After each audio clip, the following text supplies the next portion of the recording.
Hello everyone, my self Komal Sharma. सो अपन आज से अपन psychology start करेंगे। अब साइकोलॉजी में जो फर्स्ट सेमेस्टर है उसके अंदर टोटल 10 यूनिट्स है।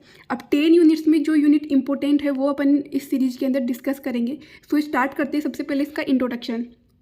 अब साइकोलॉजी टर्म है वो कहाँ से डिराइव होती है? वो ग्रीक वर्ड से डिराइव होती है, टू ग्रीक वर्ड से। अब टू ग्रीक वर्ड कौन से? Psyche and लोगस।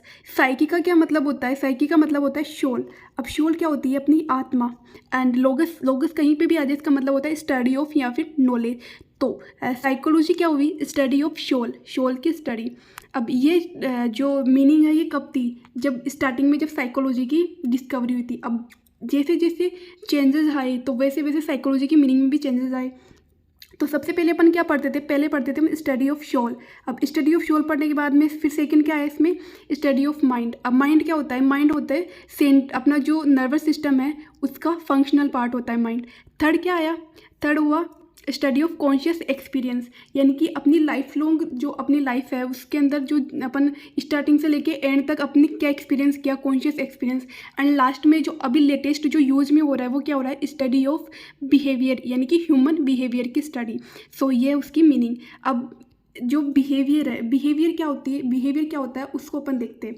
देखो, अब किसी भी स्टिमुलाई होता है, कोई भी स्टिमुलाई होता है, उसके प्रति इंसान कैसे रिएक्ट कर रहा है वो हो गया उसका बिहेवियर। यानी आप रास्ते में जा रहे हो, रास्ते में जाते जाते आपने किसी का नाम पूछा, नाम पूछा या किसी एड्रेस पूछा, तो देखो अलग अलग जगह पे अलग अलग लोग मिलेंगे आपको। कोई आपको अच्छे से बता देगा, कोई आपको नहीं बताएगा, नाटक करेगा, और कोई आपकी तरफ देखेगा भी नहीं। तो ये क्या हो गया कि ह्यूमन नेचर, ह्यूमन बिहेवियर हो गया। अब जो बिहेवियर है ना उसकी मीनिंग अपन 3 तरीके से डिफाइन करते हैं। सबसे पहले हो गई, एक सेकेंड, हाँ, सबसे पहले cognitive activity and affective activity. अब ये चीज़ समझ में नहीं आती क्योंकि जो ये 3 वर्ड है, कोग्निशन एंड अफेक्शन, ये साइकोलॉजी हो गई, अपनी डेली लाइफ हो गई, और ये मेंटल हेल्थ, नर्सिंग, तीनों में यूज ली जाती है। तो अपन इसको समझते हैं। देखो, सबसे पहले होता है कोग्निशन, फिर आता है कोनेशन एंड फिर अफेक्शन। इसको आप ऐसे याद रखना। अब कोग्निशन का क्या मतलब होता है? कोग्निशन का मतलब होता है नोइंग, यानी कि जानना, किसी भी चीज़ के बारे में जानना, कोई भी काम है आप कर सकते हो उसके बारे में जानना।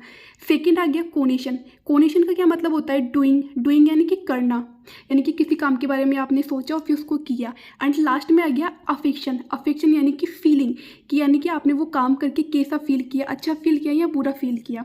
सो अब इसको एक एग्जाम्पल से समझते हैं कि जैसे मैं हूँ, मैंने क्या सोचा कि मेरे को यूट्यूब पे वीडियो बनानी है, तो ये क्या हुआ? मेरा पोटेंशियल, मैंने जाना, अच्छा मैं यूट्यूब पे वीडियो बना सकती हूँ। सेकंड क्या हुआ?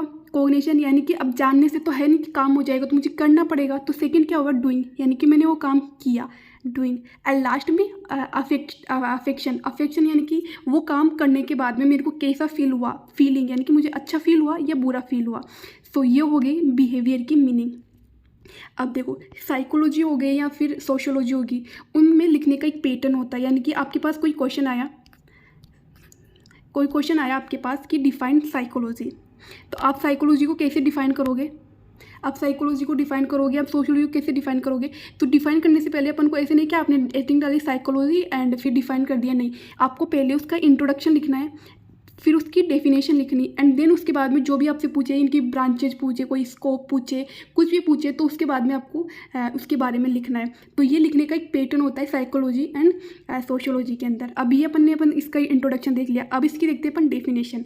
अब डेफिनेशन साइकोलॉजी और सोशियोलॉजी दोनों में कम से कम 2 डेफिनेशन लिखना बहुत ज़्यादा ज़रूरी है। अब मान लो आपने 2 डेफिनेशन लिखोगे ना, तो आपका एग्जामिनर के ऊपर बहुत अच्छा इफेक्ट पड़ेगा। और अब आपने डेफिनेशन लिख दी, और डेफिनेशन के साथ आपको ऑथर का नेम लिखना बहुत ज़्यादा ज़रूरी है, कि ऑथर का नेम लिखने से आपको एक्स्ट्रा मार्क्स दिलाने में हेल्प करता है। अब देखो, अब जैसे अब डेफिनेशन लिखी है आपने, और जैसे ये है डेफिनेशन की साइकोलॉजी क्या होती है कि साइंस ऑफ ह्यूमन बिहेवियर, आपने ये लिख दिया एंड उसके बाद में आपने ऑथर का नाम लिख दिया, तो ये बहुत इफेक्टिव होता है। एंड इसको लिखने के बाद में अगर आप ब्रैकेट में बंद कर दोगे तो फिर तो बहुत सही हो जाएगा। सो आप ऐसे डेफिनेशन लिख दोगे। तो अपन देखते हैं इसकी डेफिनेशन। तो साइकोलॉजी क्या होती है? एक साइंस ऑफ ह्यूमन बिहेवियर। ये डेफिनेशन किसने दी थी? वाटर बावेर ने दी थी ये वाली डेफिनेशन। अब अपन सेकंड डेफिनेशन देखते हैं।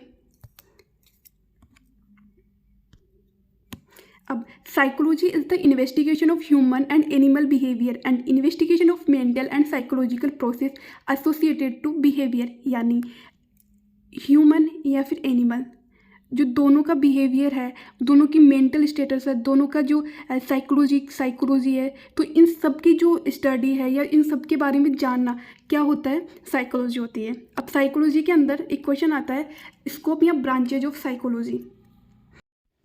अब अपन देखते हैं स्कोप। देखो, स्कोप एंड ब्रांचेस सेम ही होती है, बट अलग अलग बुक में अलग अलग स्कोप दे रखे, ब्रांचेस दे रखे, लेकिन ये दोनों सेम ही होती है। तो स्टार्ट करते हैं अपन स्कोप या फिर ब्रांचेस क्या होती है साइकोलॉजी की।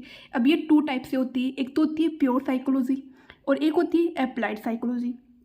प्योर साइकोलॉजी क्या होती है, फ्रेमवर्क प्रोवाइड करवाती है, फ्रेमवर्क प्रोवाइड करवाएगी इसके अंदर, एंड ये थ्योरी, मतलब थ्योरी को प्रोवाइड करवाएगी। अब थ्योरी अगर अब इसको एक एग्जांपल से समझते हैं, मान लो अपन स्टूडेंट्स हैं, स्टूडेंट सबसे पहले अपन थ्योरी पढ़ते हैं ना। जैसे ऐसे तो है नहीं कि आप डायरेक्ट हॉस्पिटल में जाके काम करोगे, आपको काम करने से पहले आपको पढ़ाया जाएगा कि आपको पेशेंट के साथ किस तरह से बिहेव करना है, और फिर जो आप जो सीखोगे उसको क्या करोगे, फिर अप्लाइड करोगे। तो साइकोलॉजी को भी ऐसे ही है कि साइकोलॉजी सबसे पहले अपन को पढ़ाई जाती है, एंड लास्ट जब अपन हॉस्पिटल में जाते हैं तो अपन उसका यूज़ करते हैं अलग अलग वे में। तो ये 2 टाइप से होती है, pure psychology and applied psychology, है ना। अब देखो, प्योर साइकोलॉजी में कौन कौन सी आती है, जनरल साइकोलॉजी हो गई, एबनॉर्मल साइकोलॉजी हो गई, सोशल साइकोलॉजी हो गई, फिजियोलॉजिकल साइकोलॉजी हो गई, पैरासाइकोलॉजी हो गई, जियो साइकोलॉजी हो गई, डेवलपमेंटल एंड एक्सपेरिमेंटल। अब अपन देखते हैं अप्लाइड साइकोलॉजी कौन कौन सी, इसका डिस्क्रिप्शन अभी बताऊंगी मैं आपको।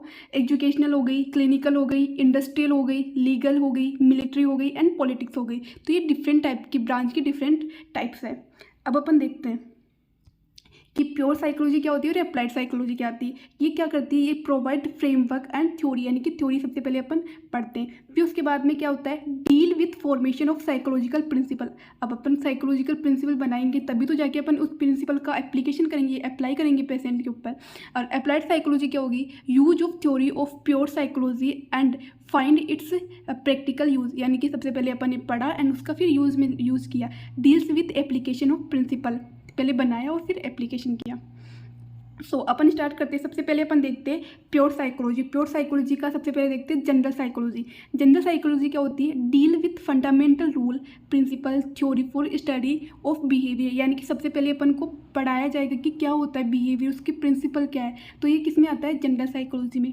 एबनॉर्मल साइकोलॉजी में क्या होगा कि जो इंडिविजुअल है उसका जो बिहेवियर है वो एबनॉर्मल कैसे हुआ, यानी कि अब आगे आने वाले जो सेमेस्टर आप उसमें पढ़ोगे मेंटल हेल्थ नर्सिंग। अब मेंटल हेल्थ नर्सिंग के अंदर बहुत सारी डिजीज़ होगी, जैसे कि ओसीडी हो गई, सीजोफ्रेनिया हो गया, बाइपोलर अफेक्टिव डिसऑर्डर हो गया, तो बहुत सारे डिसऑर्डर है। तो ये क्या हो गया, एबनॉर्मल बिहेवियर हो गया किसी पर्सन का।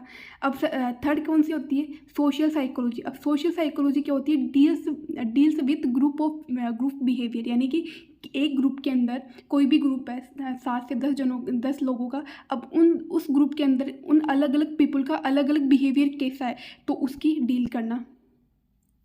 इसमें क्या हो गया, इंटर रिलेशन ऑफ पीपल हो गया या फिर ग्रुप फिनोमिना हो गया। फोर्थ कौन सी आ गई, physiological psychology, deals with describe biological physiological basis of behaviour, यानी कि जो बिहेवियर का बेसिस है उससे डील करना। डील विथ बॉडी, या फिर इसको क्या बोलते हैं, deal with bodily factor of human behaviour, इसको ये भी बोल सकते हैं अपन। फिफ्थ आ गई पैरासाइकोलॉजी। पैरासाइकोलॉजी क्या करेगी, deals with extra sensory perception, जो एक्स्ट्रा सेंसरी परसेप्शन है उनके साथ डील करना। 6 आ गई जियो साइकोलॉजी। जियो साइकोलॉजी क्या होती है, deal with relation of environment, climate and weather with behaviour, यानी अब इसको जियो साइकोलॉजी थोड़ी कन्फ्यूजन होता है। इसमें क्या होता है कि जैसे मान लो कोई इंसान है, या इंसान क्या अपन जनरली देखते हैं कि गर्मियाँ होती है तो इंसान का बिहेवियर बहुत चिड़चिड़ापन होने लग जाता है, इरिटेट, कोई कुछ बोलता है तो गुस्सा आता है कि क्यों बोल रहा है। और जब जैसे सर्दियाँ आती है तो अपन को ऐसे सही लगता है, ऐसे अपन गुस्सा नहीं करते। तो एक क्लाइमेट, जो एनवायरनमेंट है ना, वो साइकोलॉजी को बहुत अफेक्ट करता है। 7 क्या आ गया, डेवलपमेंटल साइकोलॉजी, यानी कि डिस्क्राइब, मतलब ये डेवलपमेंटल, देखो जब बच्चा छोटे से लेके जब लास्ट तक जब वो मरता है तब तक की जो भी उसके अंदर ग्रोथ एंड डेवलपमेंट हुआ है उसके बीच का रिलेशन, ये हो गया डेवलपमेंटल साइकोलॉजी। अब अपन देखते हैं second applied psychology.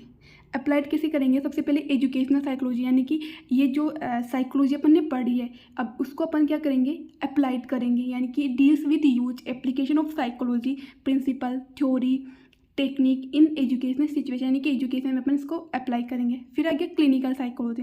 Clinical psychology क्या होती है? लार्जेस्ट सब फील्ड ऑफ साइकोलॉजी, यानी कि सबसे ज़्यादा क्लिनिकल अपन जो मेडिकल लाइन है उसके अंदर सबसे ज़्यादा साइकोलॉजी का यूज़ किया जाता है, क्योंकि आज के ज़माने में जो पेशेंट हो गया उसके डिप्रेशन हो गया, सिजोफ्रेनिया बहुत मोस्ट कॉमन डिजीज़ हो गई।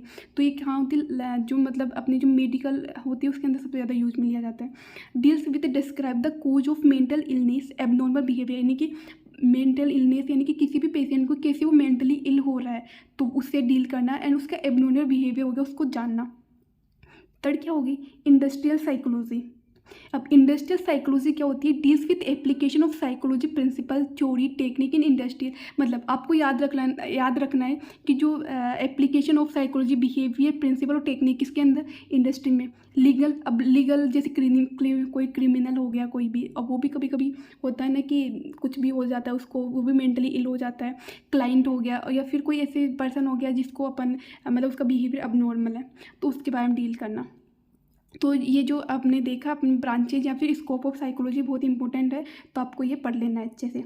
अब देखो ये जो साइकोलॉजी है इसका एप्लीकेशन अपनी नर्सिंग में कैसे है? तो नर्सिंग में देखो, अब आप एक नर्स हो और नर्स होने के साथ साथ अगर आप एक बार सोचोगे अपने बारे में इस चीज़ को लेके कि देखो सबसे पहले क्या हो गया कि मैं भी एक नर्स, आगे फ्यूचर में नर्स ही बनूंगी, तो सबसे पहले मुझे अपने बारे में जानना है ना कि मेरी साइकोलॉजी कैसे है। किसी भी पेशेंट को लेके मैं कभी अपना बिहेवियर गलत तरीके से यूज़ थोड़ी करूँगी कि कोई मतलब मान लो कोई ऐसा पेशेंट आ गया जिसको देख के मैं सोचूँ यार ये कैसा पेशेंट है, मैं ऐसे थोड़ी सोच सकती हूँ, क्योंकि पहले अपन सब अपनी जो साइकोलॉजी अपन को पहले खुद की साइकोलॉजी को अपन को जानना है, यानी कि सबसे पहले अपन सेल्फ डेवलपमेंट करेंगे।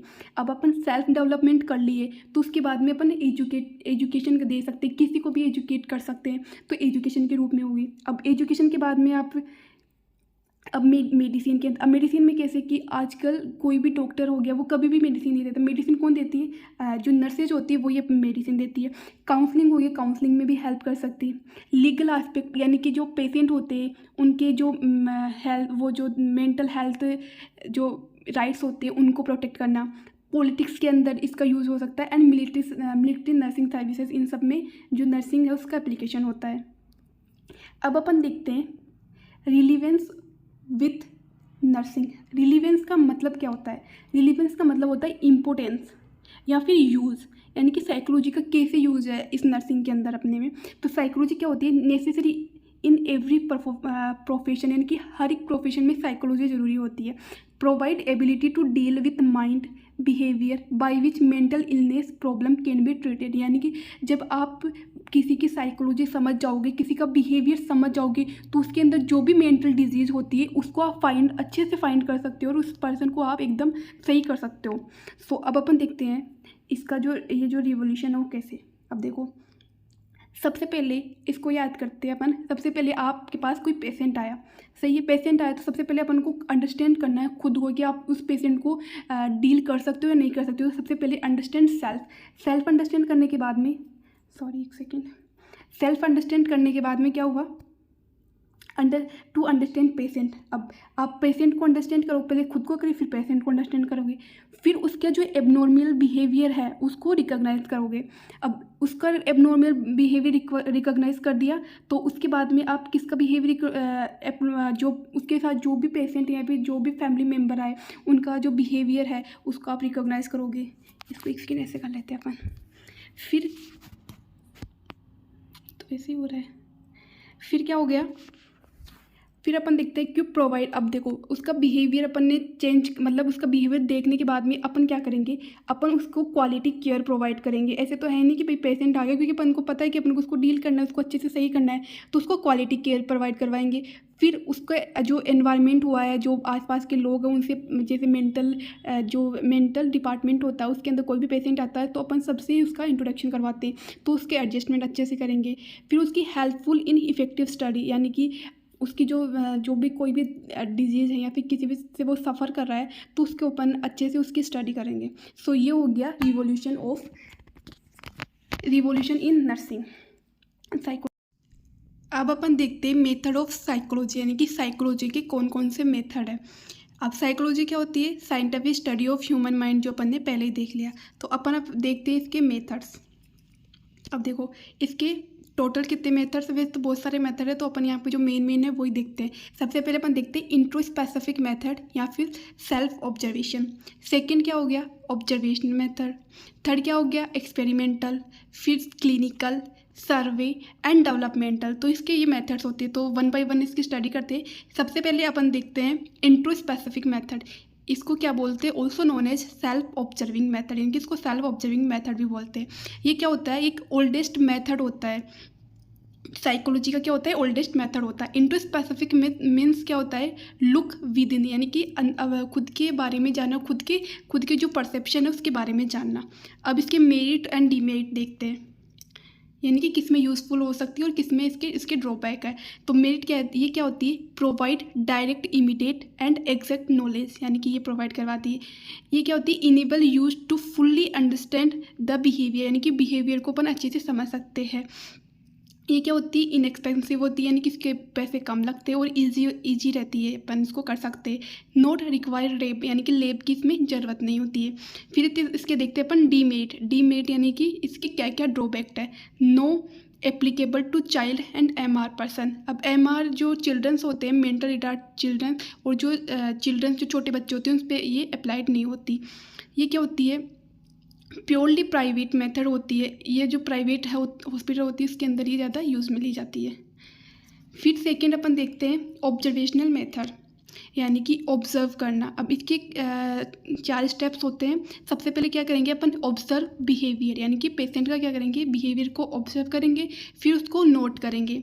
फिर interpretation and analysis of behaviour, यानी कि बिहेवियर का फिर एनालिसिस करेंगे। एंड लास्ट क्या करेंगे? जनरलाइजेशन। ये हो गया ऑब्जर्वेशनल मेथड।